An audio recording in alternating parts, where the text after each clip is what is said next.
ಬೇಡ್ಕಿಹಾಳ್ ಶಮನೇವಾಡಿಯಲ್ಲಿ ತಡೆ ಹಿಡಿದ ವಾಹನಗಳ ಬಿಡುಗಡೆ, ದರ ಘೋಷಿಸುವವರೆಗೆ ಗಡಿಯಲ್ಲಿ ರೈತರ ಹೋರಾಟ ಇನ್ನಷ್ಟು ತೀವ್ರ.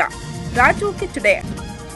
ಕರ್ನಾಟಕ ಗಡಿ ಭಾಗದಲ್ಲಿ ಕಳೆದ 6 ದಿನಗಳಿಂದ ರೈತರು ಕಬ್ಬಿನ ದರ ಘೋಷಣೆಯ ಕುರಿತು ಒತ್ತಾಯಿಸುತ್ತಾ ಬೀದಿಗಿಳಿದು ಹೋರಾಟ ನಡೆಸುತ್ತಿದ್ದಾರೆ. ಜಿಲ್ಲಾಡಳಿತ ಹಾಗೂ ಸರ್ಕಾರ ಇದುವರೆಗೂ ಯಾವುದೇ ಕ್ರಮ ಕೈಗೊಳ್ಳದ ಕಾರಣ ಹೋರಾಟ ದಿನದಿಂದ ದಿನಕ್ಕೆ ಉಗ್ರ ಸ್ವರೂಪ ಪಡೆದುಕೊಳ್ಳುತ್ತಿದೆ. ನಿಪ್ಪಾಣಿ ತಾಲೂಕಿನ ಬೇಡ್ಕಿಹಾಳ್ ಸರ್ಕಲ್ದಲ್ಲಿ ಶಮನೇವಾಡಿ ಸದಲ್ಗಾ ಪ್ರಮುಖ ರಸ್ತೆಯ ಮೇಲೆ ಮಹಾರಾಷ್ಟ್ರದ ಸಕ್ಕರೆ ಕಾರ್ಖಾನೆಗಳ ಕಡೆಗೆ ಹೋಗುತ್ತಿದ್ದ ಸುಮಾರು 80ರಿಂದ 100ಕ್ಕೂ ಅಧಿಕ ಕಬ್ಬು ಸಾಗಿಸುತ್ತಿದ್ದ ವಾಹನಗಳನ್ನು ಸ್ವಾಭಿಮಾನಿ ಶೇತಕರಿ ಸಂಘಟನೆಯ ಕಾರ್ಯಕರ್ತರು ತಡೆ ಹಿಡಿದಿದ್ದರು.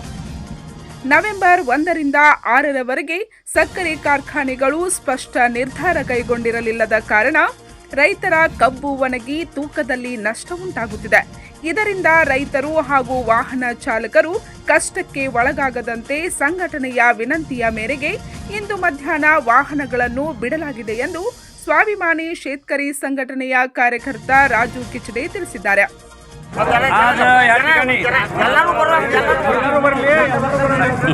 आज या ठिकाणी शमनेवाडी ग्राममध्ये गेली 5 ते 6 दिवस झाले जवळजवळ 100 ते 150 ट्रॅक्टर शेतकरी संघटनेच्या लोकांनी म्हणजे शमनेवाडीच्या युवकांनी धरून ठेवले होते. आज जवळजवळ 5 ते 6 दिवस झाले. आज त्या भागातील शेतकरी इथं येऊन आमचं नुकसान होत आहे आणि आमचं नुकसान आपण करू नका, तुम्ही पण शेतकरी आहे आणि आम्हाला न्याय द्या म्हटल्यानंतर त्यानंतर वाहनधारकसुद्धा येऊन आमच्या शेतकरीच्या पुढे विनंती केल्यानंतर आम्ही ज्या कारखान्याला ऊस जाणाऱ्या ते जवाहर साखर कारखान्याच्या संचालकांना बोलवून घेतलं आणि त्यांनी या ठिकाणी सांगितलेलं आहे की आम्ही जोपर्यंत राजू शेट्टी साहेबांचा निर्णय होत नाही तोपर्यंत आम्ही या भागात कुठेही तोडणी घालणार नाही आणि तोडणी देणार नाही.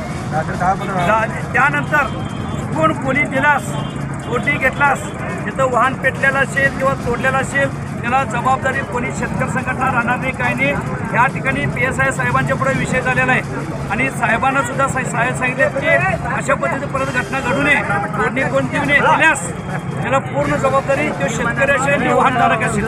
म्हणून आम्ही या ठिकाणी एवढे विनंती करतो सर्व शेतकऱ्यांना, आता जे वाहन आहेत ते सोडलेलं आहेत हे वाहन परत येता कामा नये. नवीन जिथं ऊस पडले ते तिथंच पडणार, ते ऊस उचलायचं नाही.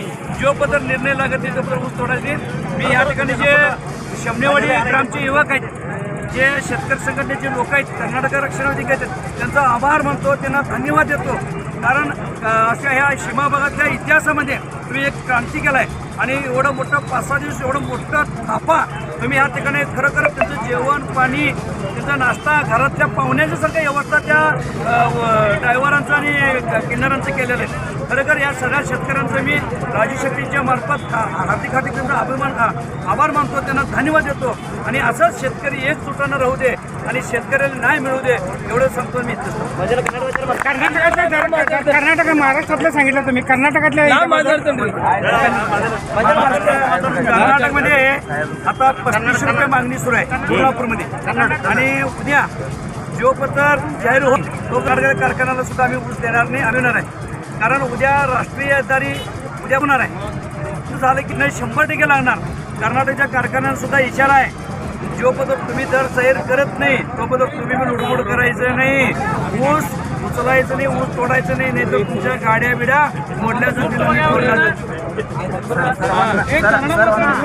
ಈ ಸಮಯದಲ್ಲಿ ಜವಾಹರ್ ಸಕ್ಕರೆ ಕಾರ್ಖಾನೆಯ ನಿರ್ದೇಶಕ ಸುನಿಲ್ ನಾರೆ, ಶೀತಲ್ ಅಮ್ಮಣ್ಣವರ್ ಅವರನ್ನು ಹೋರಾಟ ಸ್ಥಳಕ್ಕೆ ಕರೆಸಿ ಮಹಾರಾಷ್ಟ್ರದಲ್ಲಿ ರಾಜು ಶೆಟ್ಟಿಯವರ ಕಬ್ಬು ಬೆಳೆ ದರದ ಕುರಿತು ತೀರ್ಮಾನ ಕೈಗೊಳ್ಳುವವರೆಗೆ ಈ ಭಾಗದಲ್ಲಿ ಕಬ್ಬು ಕತ್ತರಿಸಲು ಅಥವಾ ಸಕ್ಕರೆ ಕಾರ್ಖಾನೆಗೆ ಸಾಗಿಸಲು ಬಿಡಬಾರದು ಎಂದು ಹೇಳಲಾಗಿದೆ.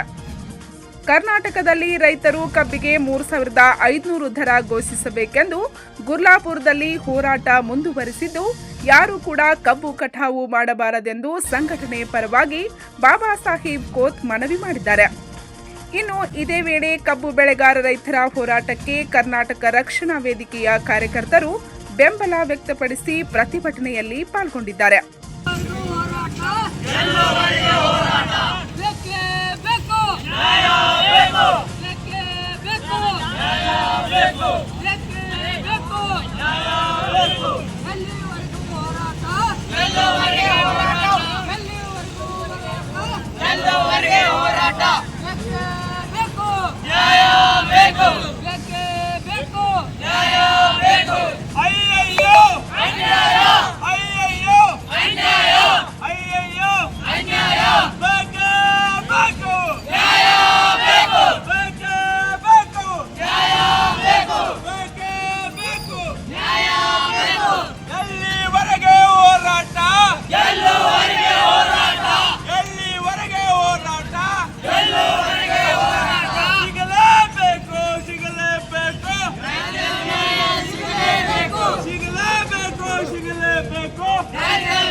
ಅಯ್ಯಯ್ಯೋ ಅಯ್ಯಯ್ಯೋ ಅಯ್ಯಯ್ಯೋ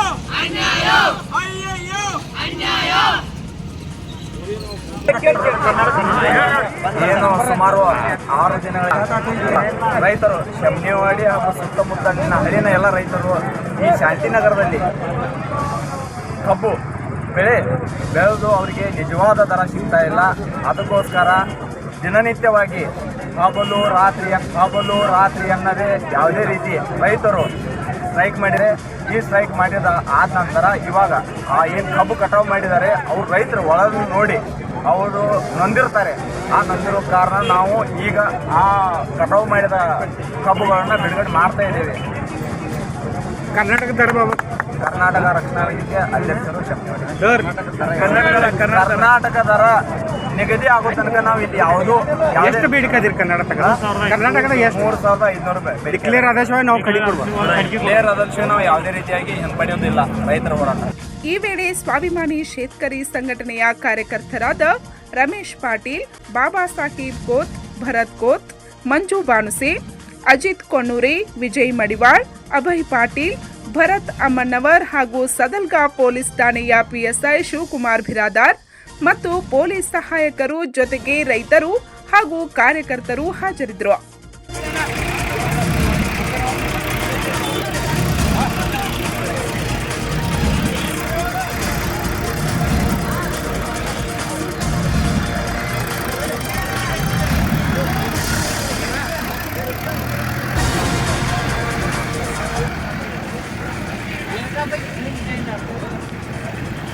ಪಂಚ್ ನ್ಯೂಸ್ಗಾಗಿ ಬೇಡ್ಕಿಹಾಳದಿಂದ ಕೃಷ್ಣ ಅರ್ಗೆ.